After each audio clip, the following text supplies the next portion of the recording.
boa tarde a todos, sejam todos bem-vindos. Essa é a primeira live do Ecossistema de Saúde. Meu nome é Leonardo Milner, eu sou o Léo, eu sou CEO e fundador do Ecossistema de Saúde, e essa é a primeira live de uma série de lives semanais que o Ecossistema vai fazer com conteúdo sempre na área da saúde, focando o momento que a gente está passando agora e, principalmente, esse momento de Covid-19, o que vem pela frente, né? Como a gente se adaptar a isso, né?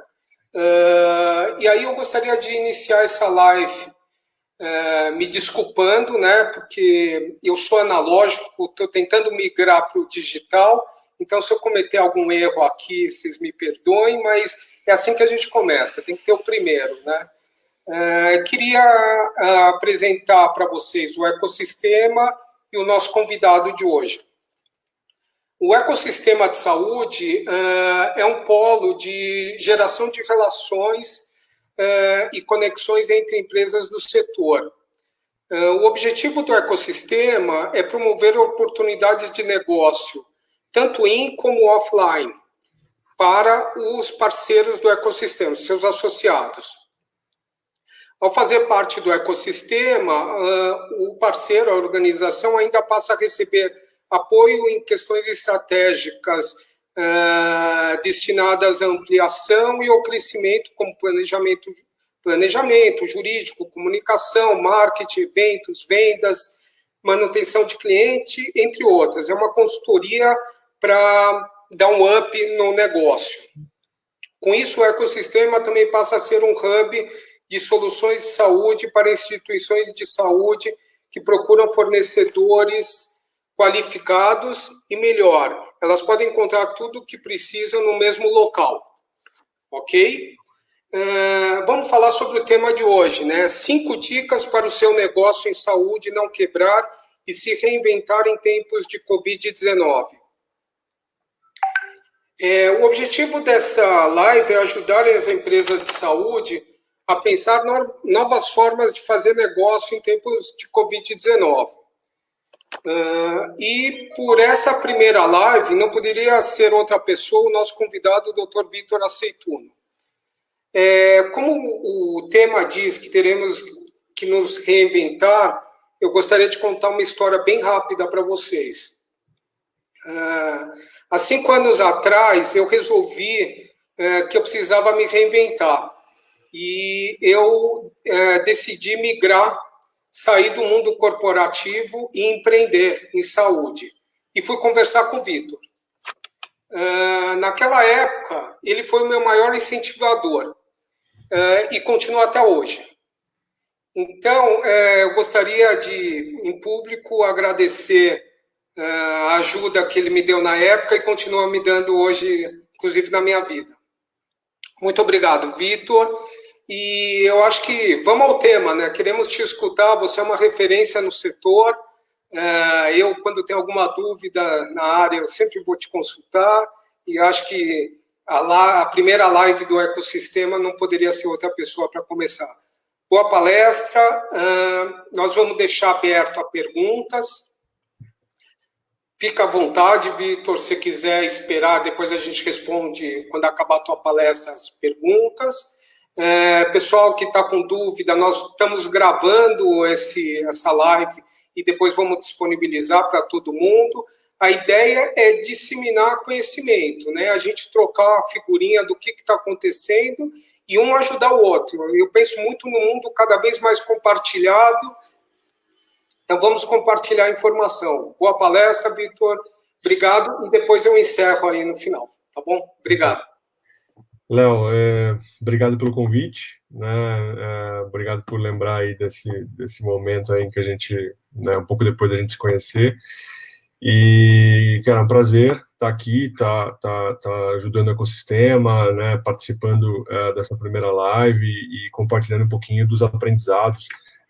Os aprendizados que eu tive, graças a Deus, eu tive com pessoas que me ensinaram também, pessoas que estavam comigo lá. Graças a Deus nunca foi sozinho que eu passei por momentos difíceis, então eu acho que no momento de incerteza, no momento difícil, no momento, né, como é o atual, acho que contar com pessoas, mesmo que seja via uma live, né, com pessoas que tiveram uma experiência semelhante, estão passando por uma experiência semelhante ou têm contribuições, acho que é muito importante para a gente ter mais segurança nas decisões, e às vezes ser alertado de algumas coisas, se reinventar, como você falou. Então acho que nesse momento é um prazer e eu aprendo muito, né? O que eu vou estar trazendo aqui meio que uma coletânea de aprendizados que eu tive que outras pessoas, né, fizeram, até por lives recentemente. Eu já assisti umas 2 ou 3 sobre momentos, né, o que fazer agora, né, e acho que é um tema que todo mundo está se perguntando. Eu acho que, né, as pessoas que puderam fazer home office, que estão em casa, falando assim, quando é que a vida volta a ser o que era? A vida volta a ser o que era? O que eu devo fazer enquanto isso? Então, acho que todo mundo tem alguma pergunta, né, em algum momento do dia, né, sobre isso, e acho que escutar outras pessoas, no mínimo, faz a gente refletir, mesmo que a gente não concorde ou esteja numa situação um pouco diferente, mas acho que faz a gente refletir. Então, até para poder ser mais assertivo nas contribuições, eu queria até que as pessoas realmente fizessem perguntas durante, eu vou olhando aqui e vou inserindo respostas conforme perguntas chegam, se chegar alguma pergunta. Primeira questão, que é uma questão básica de qualquer negócio, e tem a ver com aí um dos 5 temas dessa live de hoje, é a sobrevivência. A gente esquece, conforme a gente vai ganhando experiência de negócio, a gente esquece que gestão de negócio é uma das coisas mais difíceis de se fazer. É uma das coisas mais arriscadas, e uma das razões é porque você não sabe o dia de amanhã, literalmente, ninguém sabe, só que você muitas vezes tem uma folha de pagamento de algumas dezenas, centenas de pessoas associadas ali, você tem um custo na sua pessoa física, né, e que pode te gerar um problema pessoal relevante. Você tem clientes, fornecedores, sociedade, você tem uma cadeia de valor ali esperando coisas de você, seja financeiramente ou de algum modo de contribuição.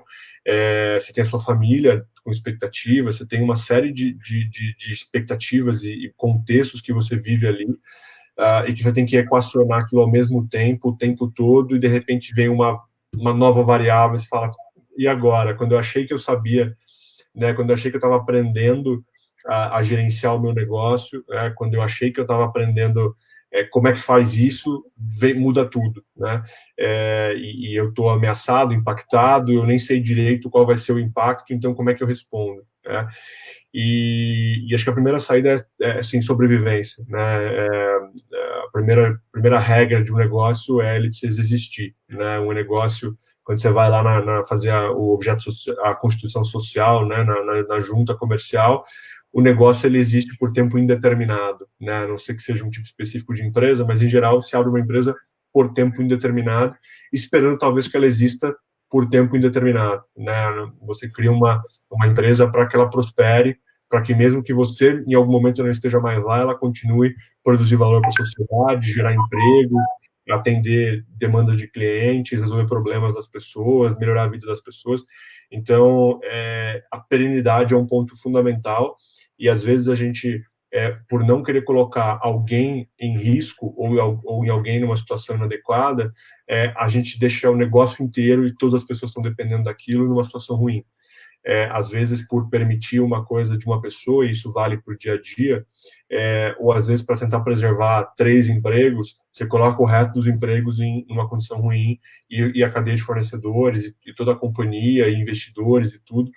Então, é um momento em que todo mundo tem que pensar em sobrevivência. A gente não tem hoje uma noção clara de quanto tempo isso vai demorar, todo mundo acredita que vai acabar logo, que vai acabar em algum momento, só que esse momento a gente falava em 2 semanas, agora a gente fala em mais 2, tem gente falando em mais 4, mais 6. Minha mãe e minha esposa me perguntam, falam assim, será que vai durar mais 6 semanas, mais 60 dias? Na China durou entre 60 e 90 dias, então Só que lá eles tiveram um controle eventualmente melhor do que aqui, depois que eles descobriram o problema. A gente não sabe como é que a coisa vai se comportar, então a gente não tem segurança de como é que isso vai acontecer. E a gente também não sabe os impactos da cadeia. Então, hoje é o ambulante e a pequena empresa que está em dificuldade. Só que aquele ambulante, ele consumia. Aquela pequena empresa, ela tinha uma cadeia de consumo. Aí, quando aquelas empresas começam a ter problemas, porque não tem receita, elas impactam o próximo da cadeia, que pode ser uma empresa um pouquinho maior, e ele impacta o próximo, e o próximo, e o próximo. A gente não sabe hoje se uma empresa grande, tipo Telefônica, qual é o problema de inadimplência deles, né? As pessoas estão pagando as contas, as pessoas que eventualmente já começaram a perder empregos, ou que estão com medo de perder emprego, o que elas estão fazendo? Elas estão pagando as contas, elas estão fazendo reserva, elas estão estocando papel higiênico, e o que elas estão de fato fazendo? A gente não tem hoje uma noção clara. Talvez a gente tenha daqui 2 a 4 semanas, ou depois da crise, a gente olhar e falar, aconteceu assim. Né? Uma sugestão é olhar um pouco negócios parecidos, conversar com empresas que têm negócios muito semelhantes. Às vezes ela pode ser impactada primeiro do que você, tentar entender em outros países como é que isso aconteceu. A gente sabe que tem alguns serviços que aumentam demanda, tipo delivery, né, delivery de comida. A gente sabe que isso está sendo uma coisa, serviços de internet em geral. Então a gente sabe que Netflix está explodindo de consumo, que as pessoas estão em casa, né, utilizando internet, banda larga, etc. A gente sabe que muitas empresas pagaram banda larga para os funcionários poderem trabalhar de casa, compraram um computador eventualmente. Então, a gente sabe que alguns serviços, pelo menos por algum período, eles tiveram aumento de consumo. Só que a gente não sabe o impacto dos outros setores, qual vai ser, e em geral as demandas estão caindo. Em geral, as pessoas não estão circulando, não estão comprando, não estão na rua, né, estão inseguras. E a gente sabe que o momento de insegurança aumentam as poupanças, as pessoas, né, gastam menos, os investidores investem menos, buscam modelos mais seguros. A gente viu que a Bolsa Brasileira derreteu pela metade, praticamente, nesse período. Então, os patrimônios dos investidores de Bolsa caíram pela metade, né, derreteram realmente, e passam a buscar ativos menos arriscados em outros lugares também. Então, a gente sabe que vai haver quem tem dinheiro vai guardar, o que faz que o dinheiro circule menos no mercado, e isso vai impactar em algum momento. A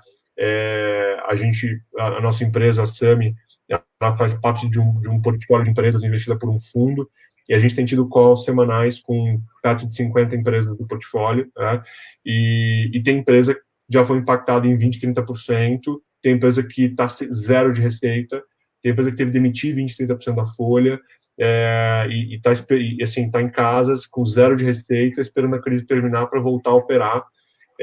Então, desde nenhum impacto até um impacto positivo de receita, você pode esperar um impacto, né, de 100% de perda, e a gente não sabe quanto tempo isso vai demorar para voltar. Então, a grande preocupação que a gente tem tido nesses calls e em outras conversas é o que eles chamam de runway, que é o quanto tempo você tem de vida com seu caixa. Pensa você como pessoa física também, se você tem um salário mensal e você fala, não sei se eu vou ter salário nos próximos meses, vou ter que viver com a minha reserva por um período. Quanto tempo a minha reserva dura? Você tem que fazer com que essa reserva dure o máximo possível, porque você não sabe quando que a sua receita vai se normalizar, sequer você vai se normalizar nos próximos 12 meses.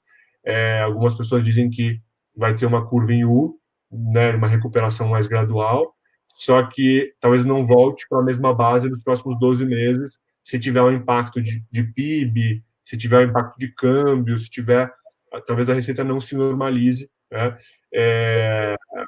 como ela era há 2 meses atrás, né, não volte ao mesmo nível que ela era. Então, alguns negócios que operam eventualmente com margem de 10%, 20%, eles precisam, e não têm um caixa, vão ter que fazer análises sérias, porque eventualmente esperar para ver nos próximos 3 meses, e daqui 3 meses eventualmente não ter caixa nem para desligar pessoas, pode ser tarde demais. Então, eventualmente,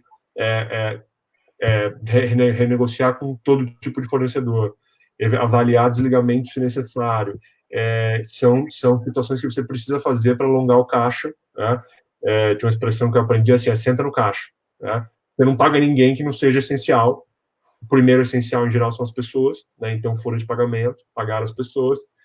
Fornecedores, empresas grandes especialmente, etc., alongar pagamento, renegociar, buscar, eventualmente, linhas de crédito em alguns casos, com a crise, a Selic tende a cair, então, talvez algumas linhas de crédito fiquem um pouco mais baratas e faça sentido preservar o negócio. Então, são várias avaliações que você precisa fazer e acho que é importante que as pessoas saibam que está todo mundo fazendo. Óbvio, cada empresa é uma empresa. Uma empresa que tem caixa para 12 meses tem uma preocupação, eu diria, muito menor. Uma empresa que tem caixa para 3 meses e trabalha com custo fixo alto, margens baixas, né, tem muito funcionário CLT, etc., é uma empresa que teria que estar olhando uma situação mais preocupante, talvez, se ela vê que no negócio dela vai ter um impacto de receita. O problema é que eu acho, na média, eu acho que o Brasil está em uns 20 dias de home office, né? Eu acho que, na média, as empresas ainda não sentiram tanto impacto. Eventualmente, um cliente pediu uma semana mais para pagar, o outro alongou, pediu um parcelamento maior, o outro não pagou, mas ele não costuma pagar mesmo na data, então ainda está no normal. Só que o problema é que talvez a gente veja isso acentuar na próxima semana, e na próxima, até o momento em que um cliente grande, que sempre paga na data, fala, não tenho dinheiro, não vou pagar, e aí? Tá? E aí você pode ser tarde demais para fazer uma intervenção.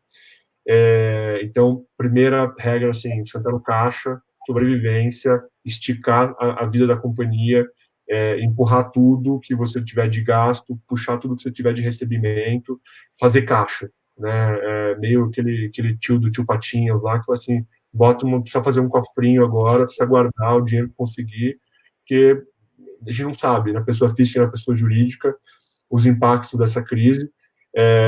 Obviamente, tem que ter uma visão humanista, então a empresa que pode preservar empregos, a empresa que pode ajudar, a empresa que pode pagar os seus fornecedores menores para poder evitar que eles quebrem, etc., deve fazer isso. Acho que tem uma função social importante, e tem que lembrar que pode ser que daqui 2 semanas tudo volte ao normal e eventualmente você criou um caos, né, desnecessário, quando você poderia ter uma postura diferente. Agora, você tem que saber se você pode. Você tem que ter a segurança de que você pode fazer isso. Então, esse é um ponto importante.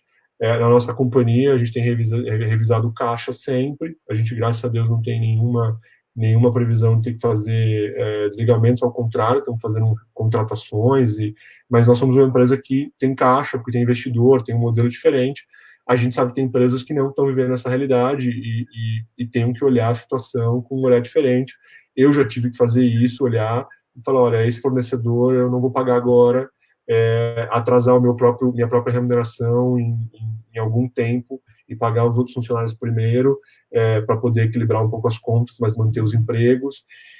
Algumas empresas vão ter que avaliar fechamento, porque para o empreendedor é uma das decisões mais difíceis a ser tomadas, até porque você não tem garantia de emprego, mas para alguns é a única maneira de reduzir o gasto mensal, até pessoal, né?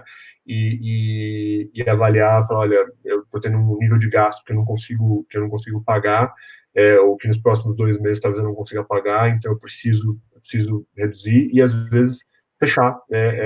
Infelizmente, assim, a última alternativa, a prioridade é a sobrevivência, mas algumas empresas já é estimado, e acho que já tem acontecido em algum grau, empresas falando, olha, não consigo, não vou conseguir, prefiro desligar agora, esperar o momento passar e viver aqui com a reserva 2 meses e entender o que vai acontecer depois. Acho que vocês têm que saber que muita gente está fazendo isso, muita gente com dinheiro, inclusive, está olhando e falando, olha, não é o meu momento de tomar um risco maior ou manter o nível de risco que eu tinha, eu preciso diminuir risco, eu preciso gerenciar. Eu estava falando com o Léo um pouco antes, existe muita gente falando o mundo mudou para sempre, né? Eu não acho pessoalmente, mas é uma visão pessoal, mas eu acho que o mundo mudou bastante nos próximos 6 meses. Então, eu acho que a humanidade tem memória curta, não acho que daqui a 3 anos talvez a gente tenha mudanças tão relevantes, dependendo do tempo que essa crise durar, A gente passou por outras crises de impeachment, greves de caminhoneiros, coisas que hoje a gente mal lembra, né? Mas eu acho que essa crise, pelo menos nos próximos 12 a 36 meses, dependendo do tempo que ela durar, a gente vai sentir impactos, vai falar dela, e esse planejamento é importante. Vitor, deixa eu te perguntar uma coisa. Nesse contexto que você está falando, né, de se reinventar, e aí a gente está falando, um dos grandes legados ou aprendizados com tudo isso que está acontecendo, nada é por acaso na vida, né? Então a gente tem que aprender algumas lições disso. É a gente fazer a negociação, né?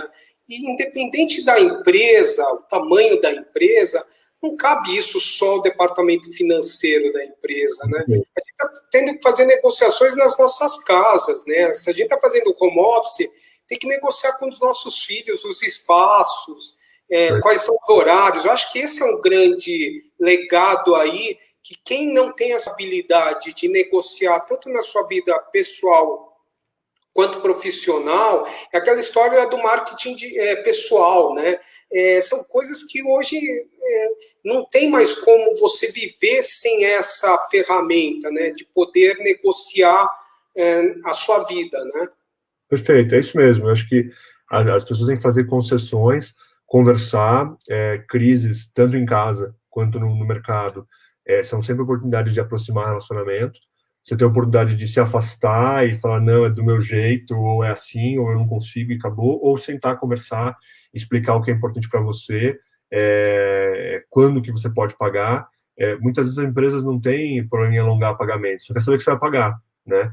Fala assim, não, se você me pagar mês tal, me pagar dessa forma, ou me pagar 30% agora do que era combinado, eu já fico mais tranquilo, né? Agora, se você falar, não vou te pagar e não tenho prazo, você me deixa mais inseguro.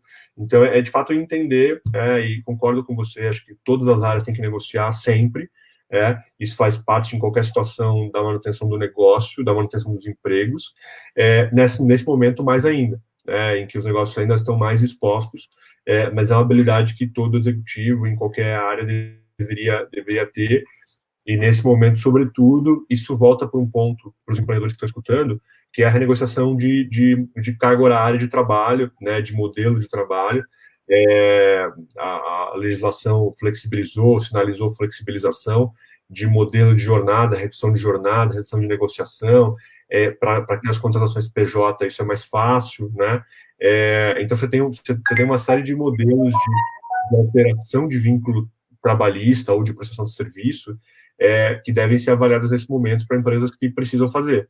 Então, tem empresas que reduziram a carga horária em 30%, e naturalmente reduziram os salários em 30%, mas preservaram os empregos. Eu acho que é compreensível, apesar de, óbvio, ninguém quer ter redução de 30% do salário, mas é compreensível nesse momento que uma empresa está fazendo esforço para manter os empregos, ter uma redução temporária, negociada de 3 meses, de 6 meses, de algum momento. Eu acho que as pessoas estão com dificuldade de acessar o link do YouTube, eventualmente. Não sei se só o do Facebook está funcionando. Eu vi que tinha 2 links do YouTube e do Facebook, talvez do YouTube não esteja funcionando. Vou pedir para a Alexandra dar uma olhada nisso e responder qualquer coisa no meu WhatsApp, porque eu já estou orientando as pessoas a entrarem pelo Facebook. Pelo Facebook parece que está ok, e pelo YouTube não. Precisa saber se pelo LinkedIn também está ok, tá? Então, Ale, se você estiver me escutando, por favor, me responda aqui pelo WhatsApp para a gente dar andamento, tá? Legal. Não, fica poder assistir. Claro, senão fica disponibilizado. Então, acho que isso prepare-se para ter um problema de inadimplência mais alto e estudar o que isso significa. Acho que o segundo ponto, que está ligado à reinvenção, é entender se existe uma oportunidade nesse momento, com essa questão do coronavírus. Às vezes é difícil falar, né, que no momento de crise de saúde pública você tem uma oportunidade, mas de fato tem muitos setores que cresceram nesse momento, e tem muitos serviços que não eram necessários antes e que podem ser oferecidos agora, e que eles precisam ser oferecidos de uma maneira sustentável, ou seja, cobrados por isso. Então é uma oportunidade para algumas empresas. A gente sabe que demandas de alguns serviços, demanda de alguns produtos aumentaram muito agora e potencialmente vão continuar em alta nos próximos meses, talvez para sempre. Talvez a gente tenha uma preocupação de criar um novo comum, de que alguns produtos, alguns serviços, alguns seguros, eventualmente, algumas coisas, pelo menos por alguns anos, se tornem um novo normal.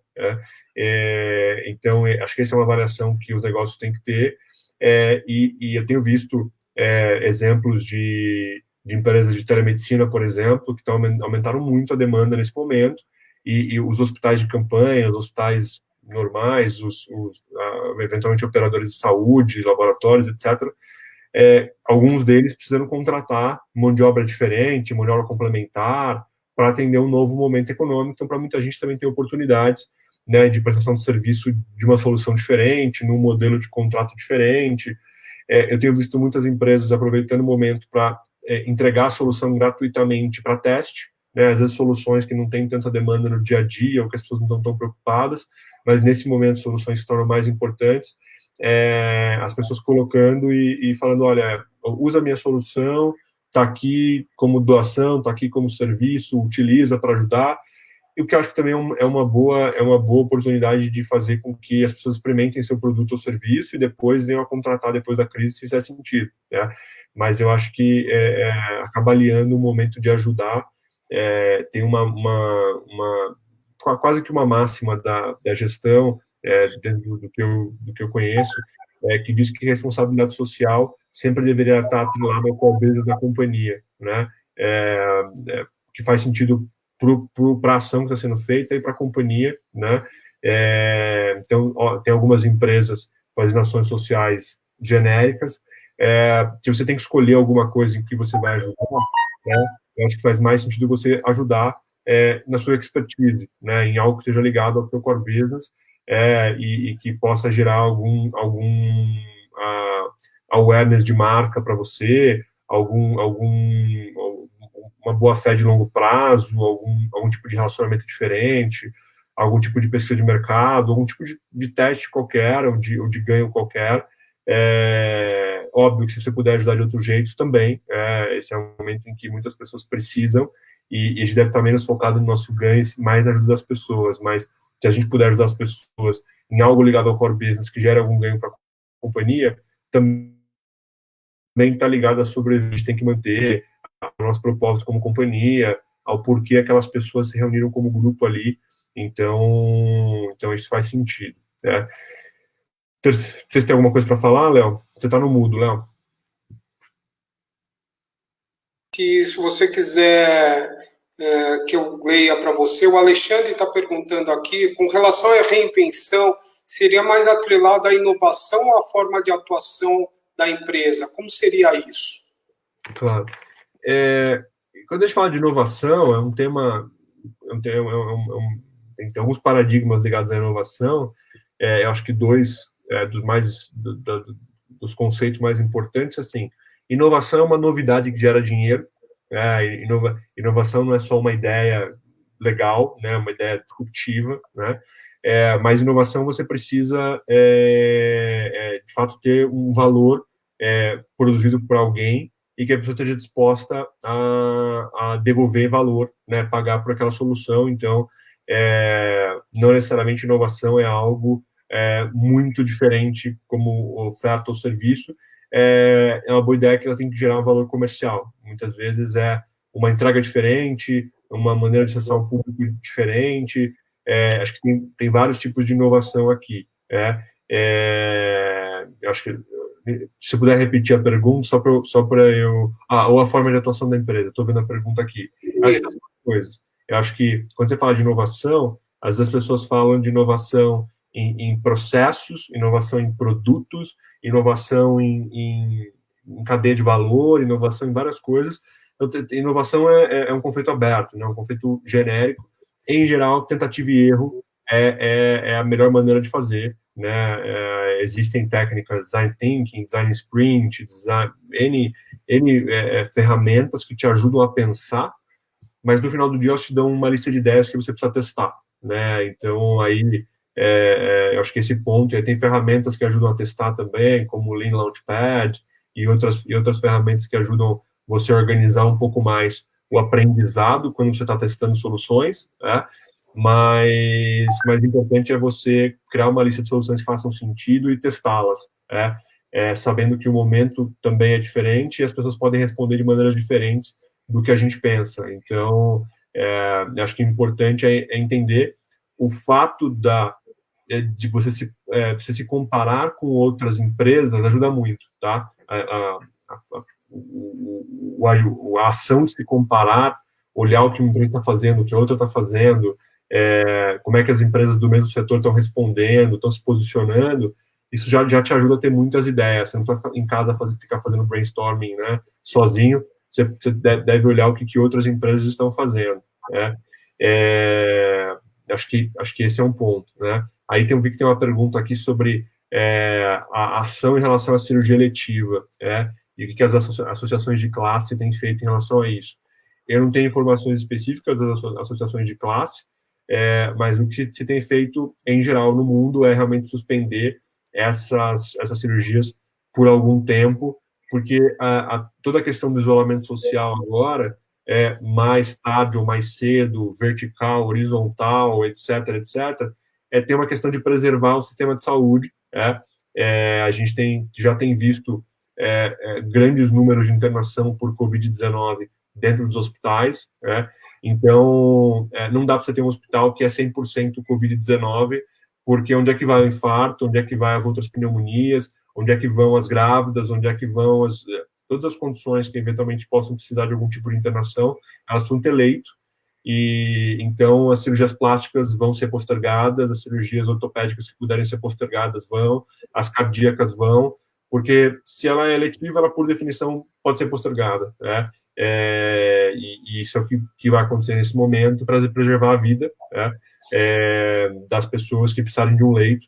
Naturalmente, eu acredito que os hospitais de campanha vão ajudar nisso, que a ideia dos hospitais, dentro do que eu sei, é só terem pacientes de Covid-19, até para evitar a infecção cruzada, né? Então, restringir ali os pacientes que têm essa doença. Então, se a crise aqui, se o número de casos aqui for médio, os hospitais tendem a ser preservados, né, no seu número de leitos, na sua ocupação.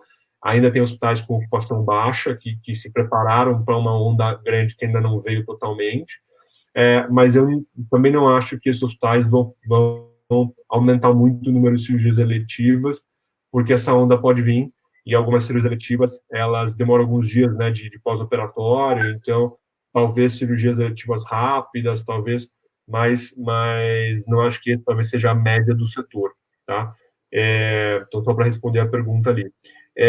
O terceiro ponto é a questão de conexões.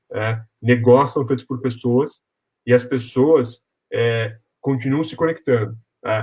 Pelo menos a minha experiência, a primeira semana de home office, estava difícil falar com algumas pessoas, estava todo mundo se ajeitando, tentando entender os impactos, né, desse movimento, tentando organizar os funcionários, fazer plano de gestão de crise, distribuir computador, banda larga, etc. Na segunda semana de home office estava um pouco mais fácil, né? E a terceira semana agora, diria que praticamente normal, o volume de reuniões, falar com as pessoas, obviamente, aqueles cafés, né, com algum grau de aleatoriedade e que ajudam no relacionamento, viraram lives, foram postergados, estão sendo, né, transformados em algum outro modelo, mas é o fato que tirar o deslocamento também está dando mais produtividade, né, em algumas coisas, né, o fato de você não gastar mais 1 hora ou 2 no trânsito, né, todo dia indo para lá e para cá, ou mais, faz com que as pessoas tenham uma qualidade de vida um pouco melhor e estejam até mais felizes nos hangouts e calls e zooms da vida, né. Então esse é um momento muito bom para criar relacionamento. E aí volta um ponto que o Léo pegou, que é a questão do marketing pessoal também, né. Então, as pessoas continuam acessando LinkedIn, Facebook, as pessoas que estão aqui ouvindo provavelmente entraram por esses canais. Então, o que você tem de contribuições para fazer, de publicações, de lives, como o Léo está fazendo, de produção de conteúdo, de todo tipo de contribuição que você puder dar para outras empresas dentro do seu ecossistema, eu acho que ele deve ser feito agora, até para organizar um pouco isso, né? Muita gente tem vontade de fazer esse tipo de trabalho, de relacionamento digital, de marketing pessoal digital, e muitas vezes falam, não tenho tempo, não sei como fazer, acho que agora é um momento de fazer isso, e tentar ficar mais próximo dos clientes, tentar ficar mais próximo das pessoas da maneira que der. Né? Isolamento social não significa nenhum contato, né? Às vezes, eventualmente, você precisa visitar alguém, fazer, pelo menos, um café em algum lugar, alguma coisa, deve evitar, óbvio, ao máximo, né? Mas uma ligação por telefone adequada, fazer um vídeo, de fato, ligar para saber se está tudo bem, se está precisando de alguma coisa nesse momento, de fato, se mostrar disponível, e entender qual é o momento daquela empresa. Algumas empresas têm postergado projetos, né, até que as coisas se normalizem, isso é normal, mas o fato que alguns projetos essenciais, eles vão ter que ser feitos, e quem cultivar os relacionamentos agora, continuar discutindo os projetos, mesmo que eles não sejam executados agora, tem uma chance, acho que, muito maior de ter esses projetos executados o mais rápido quando o mercado voltar perto do normal. Então, quem faz negócio são as pessoas. Então, relacionamento e visibilidade, nesse momento, continua fundamental. Eu queria dar um case, até acho que a gente pode colocar aqui, que é o nosso case do ecossistema, por exemplo, que de repente está acontecendo com outras empresas também. A gente tinha acabado de fazer todo o nosso business plan, o nosso plano de ação, plano de comunicação, incluindo todos os eventos que a gente ia participar. 4 dias antes eu fiquei sabendo que não ia mais para o Saúde Business, né, e outros eventos mais, todos cancelados, isso é óbvio. E aí eu me vi numa posição, chamei todo o meu time e falei, olha, pessoal, ou a gente senta no sofá e fica olhando pela televisão essa história toda, ou a gente vai tentar mudar o jogo, né? Vamos encontrar outros caminhos.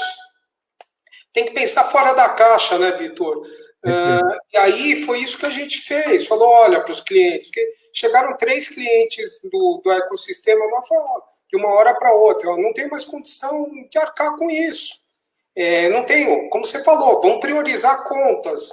Uma das primeiras é a tua, Léo. Então, assim, ok, vamos tentar ajustar isso. O que você precisa de mim? O que eu posso te ajudar? Compartilhar, entendeu? E aí eu acho que é a aproximação. Eu acho que esse é o grande legado, é você se comunicar e falar assim, olha, qual é a tua dor? Talvez eu possa te ajudar na tua dor. E vice-versa, entendeu? E não tem muito segredo nisso. É conversar muito, dialogar e abrir concessões, né? Nas nossas vidas pessoais e profissionais. Perfeito. É isso mesmo. Isso liga um pouco no quarto ponto, que é o ponto de planejamento, né? Acho que muita gente, ao longo do ano, por causa da operação da empresa, não tem tempo de planejar o futuro, não tem tempo de rever as diretrizes, as estratégias, se aquele modelo de operação, se aquela empresa, naquele produto, naquele mercado, está fazendo sentido. E, eventualmente, agora pode ser um momento de voltar para a lousa e redesenhar algumas coisas, testar alguns produtos novos, pensar um pouco na reorganização da empresa, para o futuro, mesmo que você não esteja com uma crise grande, mas você eventualmente tem um pouco mais de tempo livre, porque não tem deslocamento, porque está com uma agenda um pouco diferente, você aproveitar isso para repensar algumas coisas. Repensar não significa desligar, não significa mudar tudo, mas às vezes significa melhorar algumas coisas, redesenhar alguns processos, estudar um pouquinho. Acho que para todas as pessoas e para todos os negócios isso é muito bom. Então, acho que é gastar um pouco de tempo agora pensando no futuro, caso você tenha resolvido a questão de sobrevivência e caixa, tenha avaliado as oportunidades em relação ao coronavírus, o que dá para fazer, você está fazendo o teu relacionamento necessário com o mercado, com as pessoas, de visibilidade, você está se mantendo ativo ali com as pessoas, que são os pilares dos negócios. Aí você, de fato, ser um pouquinho mais introspectivo e olhar planejamento, olhar educação, né, continuada, aproveitar esse momento para crescer como pessoa e crescer no melhor planejamento da companhia, né? E aí aqui o quinto ponto, né, e último ponto. Deixa só, antes de você entrar no quinto, Vitor, o Rodrigo está perguntando aqui como você prevê o cenário financeiro das operadoras nos próximos 12 meses. Perfeito. A gente já tinha uma expectativa e saiu na Valor Econômico, acho que essa semana, uma matéria sobre esse tema, né? Toda a matéria aberta aqui, ela chama efeitos distintos para hospital e convênio médico, né? E ela já fala um pouquinho do que está acontecendo e um pouquinho do que provavelmente vai acontecer, né? Mas, resumidamente, a nossa expectativa é que no curto prazo o sinistro vai cair, porque exatamente as cirurgias eletivas estão sendo postergadas, tratar coronavírus, em geral, é mais barato do que várias condições eletivas que a gente trata, ou cirurgias que a gente faz. Então, a expectativa é que no começo, até porque as pessoas estão com medo de ir no hospital, pegar a infecção, estão com medo de sair de casa, não os consultórios médicos estão fechados, a demanda de exames nos laboratórios caindo muito. Então, a expectativa das operadoras é que vai cair bastante, né? O sinistro, pelo menos vai cair um pouco o sinistro. Não acho que ele vai aumentar por causa do corona, acho que ele vai, em geral, cair. Existem operadoras que vão ter um cenário um pouco diferente, então, no caso da Prevent Senior, né, que tem um público de idosos maior, e operadoras nesse modelo, então, essas operadoras talvez possam sofrer um pouco mais, mas ainda eles têm um sinistro muito bom, não acho que qualquer dessas empresas está em risco, ao contrário, eu acho que um cenário ele vai ser parcialmente positivo dentro do sinistro das operadoras. Eu acho que pode ter um rebote daqui a umas semanas ou meses, quando o mercado volta, todo mundo querendo fazer os exames que deixou de fazer, cirurgia que deixou de fazer, os médicos tentando ganhar o que perdeu, etc. Mas, em geral, seja pelo limite de ocupação dos hospitais, seja porque as pessoas vão estar mais focadas no trabalho para garantir o emprego e os projetos do que uma cirurgia eletiva, acho que esse rebote não vai ser na mesma proporção que a demanda caiu. Acho que ele vai ser espalhado por alguns meses e mesmo assim acho que ainda vai ter um saldo, né, positivo para a operadora, negativo para o prestador no sentido de geração de demanda com cirurgia eletiva, né, ou com procedimentos de saúde em geral. Então, aconteceu uma coisa semelhante na greve dos caminhoneiros há 2 anos atrás, quando as pessoas não tinham gasolina e deixavam de ir nos hospitais, deixavam de fazer cirurgia, tá todo mundo, né, quase que em home office também, né? Então é um cenário que parcialmente a gente já viu um pouco antes, então ele deve se repetir. Eu acho que agora, naturalmente, num impacto muito maior e num prazo maior, mas acho que, respondendo a tua pergunta, acho que é isso. Você acha que uma última aqui, pelo fato, essa é uma crise que quem é menor vai sentir mais e quem é maior vai sentir menos, né? Que tem mais colchão, mais reserva, vai sentir menos. E aí, trazendo para a área de saúde, você vê os hospitais pequenos e médios que já estavam tendo um histórico aí, avalanche aí da verticalização da saúde, que a gente vê aí as grandes operadoras comprando vários hospitais e crescendo. Você acha que essa é a tendência do mercado como um todo? Você pegou um bom ponto, né?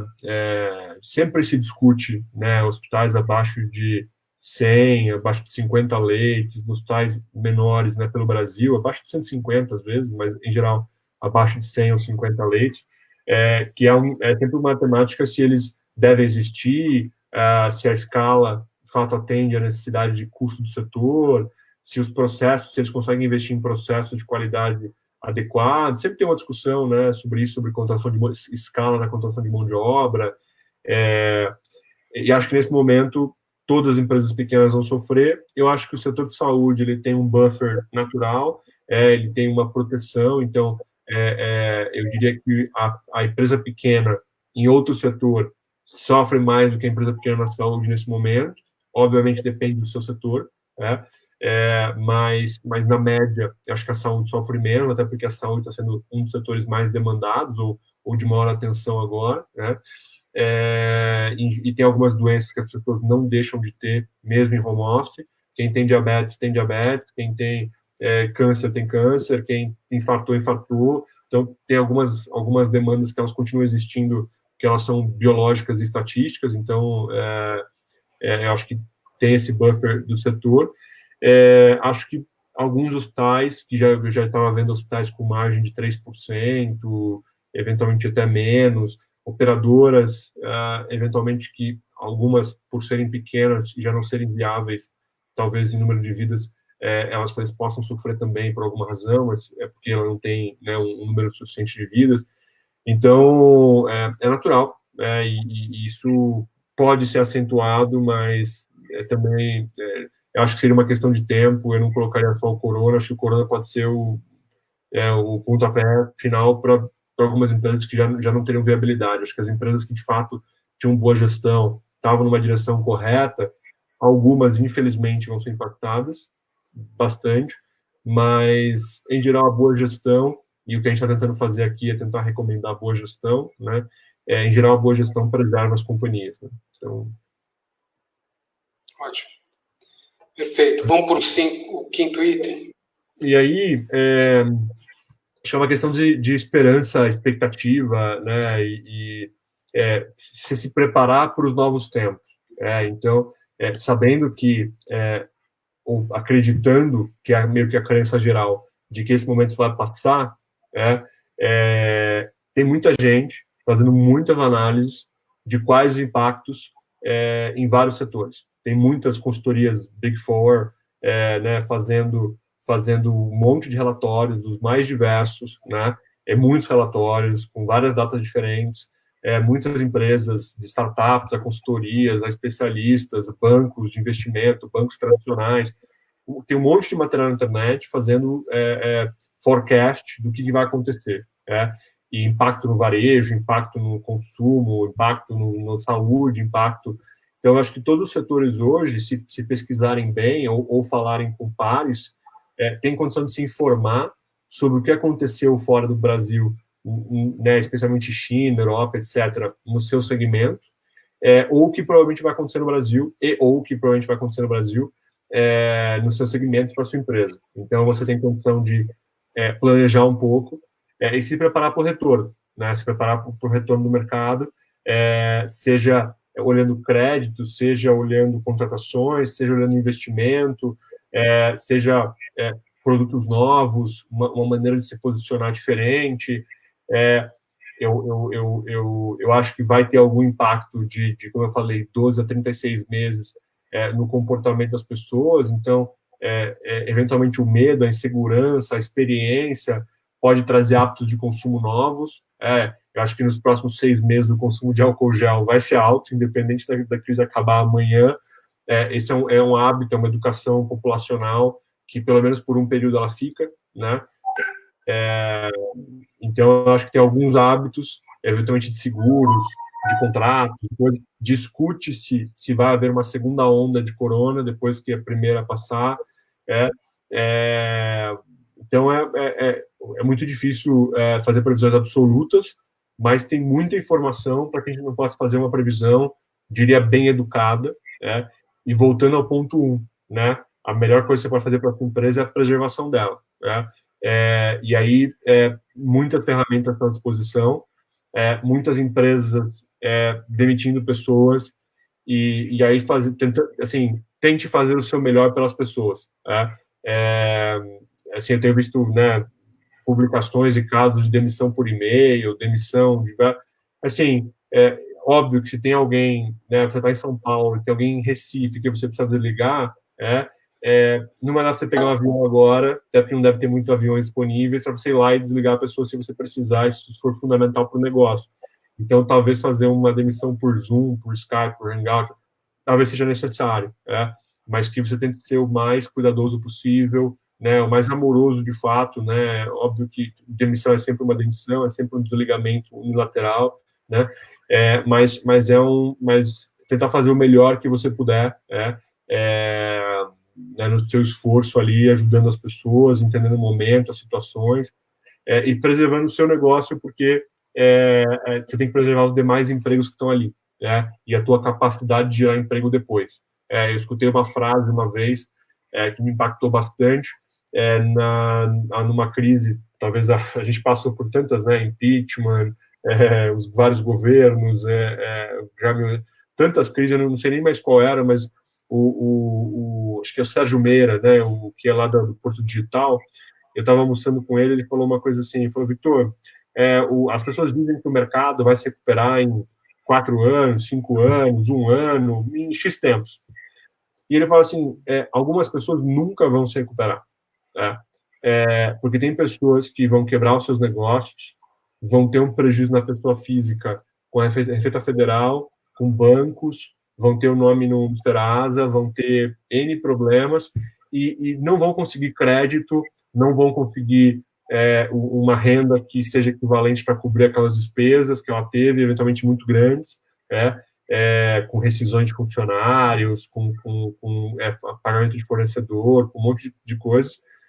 Tem algumas pessoas que vão estar fora do sistema bancário para sempre, sem possibilidade de retorno a ter uma empresa, a ter um negócio, a ter uma casa própria, a ter ativos básicos, patrimônio básico, e muitas vezes essa pessoa era um empreendedor, gerava empregos, tinha uma empresa honesta, séria, que produzia valor, mas que foi impactado por uma crise, por uma legislação, por algum fornecedor ou um cliente grande, que foi impactado de alguma forma, e talvez nunca se recupere. Então, assim, óbvio que eu não quero colocar uma maldição em ninguém, em nenhum negócio, mas eu acho que é sempre um medo e um cuidado que o empreendedor tem que ter, né?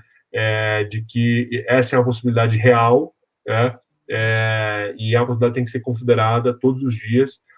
Então, muitas vezes os funcionários não têm essa perspectiva e, quando possível, é adequado, eu tento dar isso para eles, que uma decisão de uma contratação, uma decisão de um custo, de um fornecedor, não é só 5 mil reais, é só tanto, não, é uma contratação de 5 mil reais, ela custa 10, 8, 10, ela tem rescisão, ela tem mais uma cadeira, ela tem uma série de custos ali que a gente não põe na ponta do lado.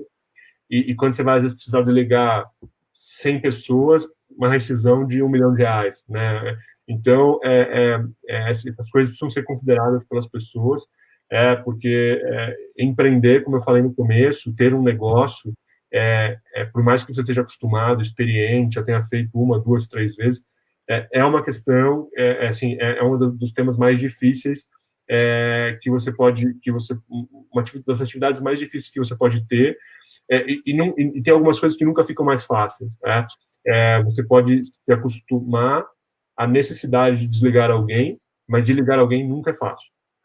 Por mais que você tenha feito 200 vezes, cada pessoa é uma pessoa, você sabe que aquela pessoa vai ser impactada, independente das outras 200 que você já fez. Então, a decisão, ela pode ser mais fácil, mas o ato nunca é.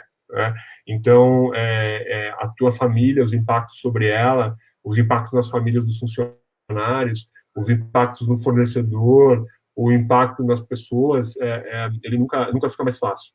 Então, essa é uma coisa que tem que ser seriamente considerada de maneira responsável. E óbvio que nem todo mundo dependendo da idade, da experiência, tem maturidade para trabalhar com esse tema da mesma forma, mas são coisas que tem que ser lembradas das pessoas, e eu vejo de uma maneira positiva, que deve fazer com que as pessoas sejam mais conscientes dos seus gastos, como você falou, das suas negociações, sejam melhores nas suas negociações, melhores nos seus processos, buscar eficiência em cada etapa. Um copo d'água a mais na sua empresa vai custar mais para um paciente, que vai custar mais para a operadora, que vai custar mais. Então, tudo custa, né? Eu gosto de uma frase lá do Gonçalo Vecina, que era o ex-presidente do Sírio-Libanês, que ele falava: saúde não tem preço, mas tem custo. E esse custo tem que ser pago de alguma forma. E quando as empresas não têm receita, como é que se paga o custo? Quando as famílias não têm receita, como é que se paga o custo? Então, até para a saúde dos indivíduos, né, dos quais a gente está falando, a manutenção da renda, do emprego e da receita é fundamental. Então, eu não sei se o tempo de isolamento ideal, não tem uma opinião definida sobre melhor posição, melhor momento de isolar um, isolar outro, etc. Mas, para quem é um gestor de uma empresa, naturalmente tem uma obrigação de estar preocupado com a empresa do qual é gestor. O contrário disso é má prática, né? Então, você tem que, de fato, estar preocupado com a função a qual você escolheu. Quando você contrata pessoas, você espera que elas realizem o trabalho delas, elas esperam que você realize o seu, que é gerir bem o seu negócio, né? Acho que é o mínimo que você pode fazer por elas. pela manutenção dos empregos, da empresa e dos clientes que estão sendo atendidos pela tua solução. Legal. A gente está com 50 minutos passados agora, e aí a ideia é a gente fazer lives curtas, né? A gente não se estender muito, porque aí fica cansativo mesmo, e a gente bem no ponto, né? Como eu acho que você foi bem cirúrgico, falando as coisas mesmo, Vitor. Eu acho que é isso. E você falou uma coisa que eu queria até dar a continuidade. Você falou muito em gestão de negócio, né?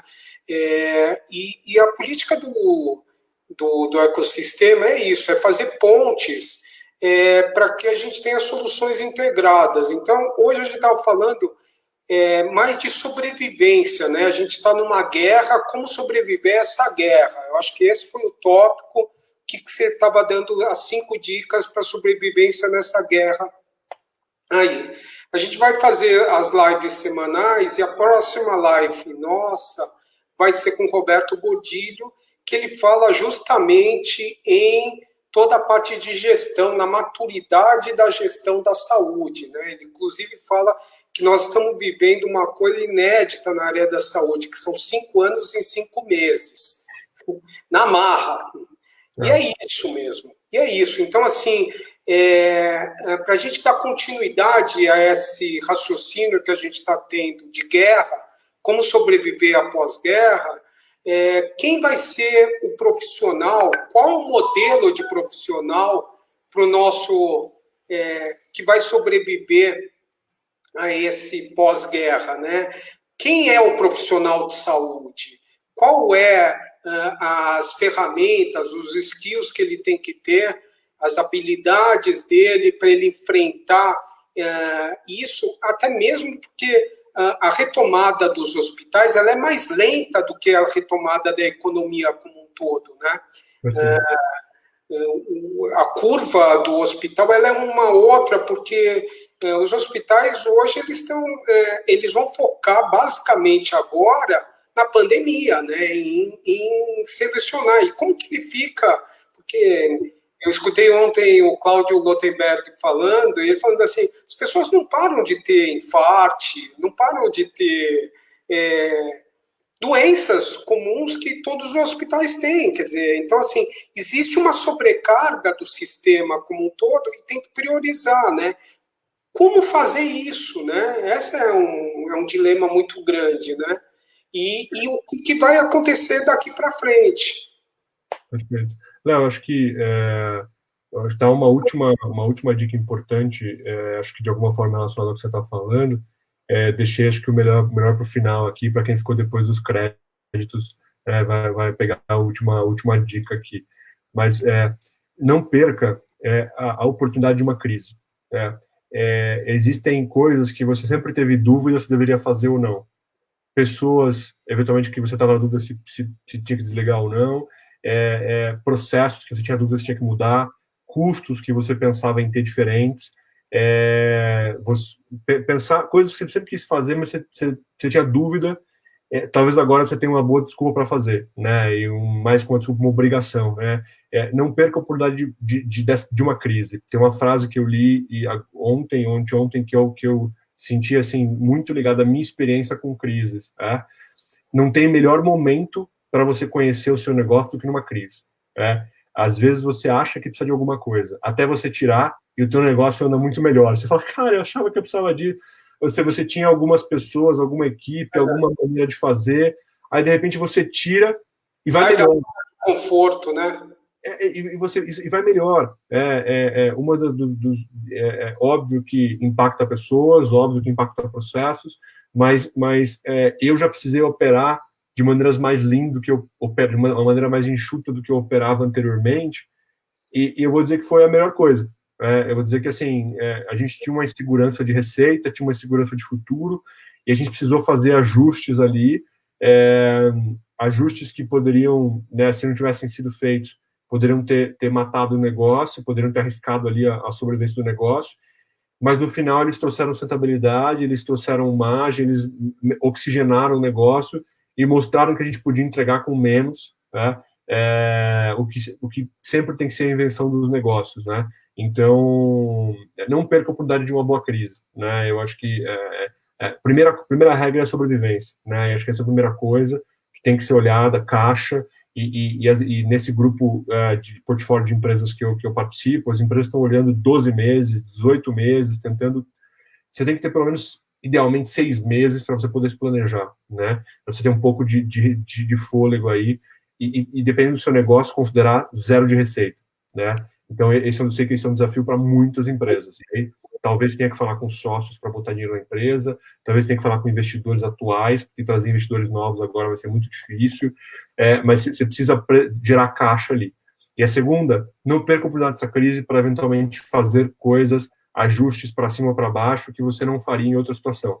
Ao mesmo tempo que a gente, infelizmente, fala bastante de desligamento nesse momento, tem muita empresa que vai recrutar muito, que vai aproveitar que o mercado vai estar em baixa ou que a sua demanda está aumentando, questão de N serviços que estão aumentando nessa fase, ou empresas que receberam capital antes da crise, ou que estão recebendo, e que vão sair da crise mais rápido que as outras, ou melhor posicionadas. Então, sempre você está olhando como é que eu estou melhor posicionado em relação aos meus concorrentes. Esse momento não é diferente, né? Então, eu acho que não perder essa oportunidade também. Joia, Vitor, muito bom. Obrigado pela essa última dica. Eu queria aproveitar e agradecer todo mundo que está participando, né, o pessoal que assistiu, e ver com você se seria possível, que eu acho que o nosso papel agora é de relacionamento mesmo. Então, assim, quem tiver dúvidas, aproveita os canais de relacionamento do ecossistema de saúde via LinkedIn, Facebook, YouTube, aí vai, todos esses canais. Coloca a sua pergunta lá, a gente vai encaminhar para o Vitor, né, Vitor? Eu queria, acho que na medida do possível, responder isso, né? Porque eu acho que isso é importante. É não acabar aqui essa live, né? A gente continuar disseminando essa informação aí, para a gente compartilhar e que a gente saia disso quanto antes possível, todos nós juntos, né? Então, eu queria te agradecer, Vitor, acho que foi bem legal, a gente gravou, quem quiser, a gente vai mandar, nós vamos mandar também um questionário para saber o que vocês acharam, se acharam que pode melhorar aqui, o que a gente pode realmente agregar mais, porque o que a gente quer aqui não é pegar uma hora do seu tempo, é agregar em uma hora do seu tempo, né? Então, ver o que a gente pode fazer em resolução a isso. Então, eu deixo em aberto aqui as mídias sociais do ecossistema de saúde, para quem quiser, ou tem um link, tem o LinkedIn do Vitor também, né, Vitor, quem quiser acessar. E aí coloquem suas questões, o importante é a gente sempre trocando ideias, que aí eu acho que a gente chega num denominador comum mais fácil. Queria te agradecer de novo, agradecer a Alexandra da Ebert Comunicação, que é responsável por toda a comunicação do ecossistema, que ajudou bastante a gente, tem nos ajudado. Eu acho que é isso, o mundo é cada vez compartilhado, mais compartilhado. Se já era, de agora em diante ele vai ser mais ainda. Tá bom? Obrigado, Vitor. Obrigado pela família ter te liberado aí. Obrigado pelo teu tempo. E vamos que vamos. Muito obrigado pelo convite. Espero ter contribuído com todo mundo. Um abraço. Um abraço.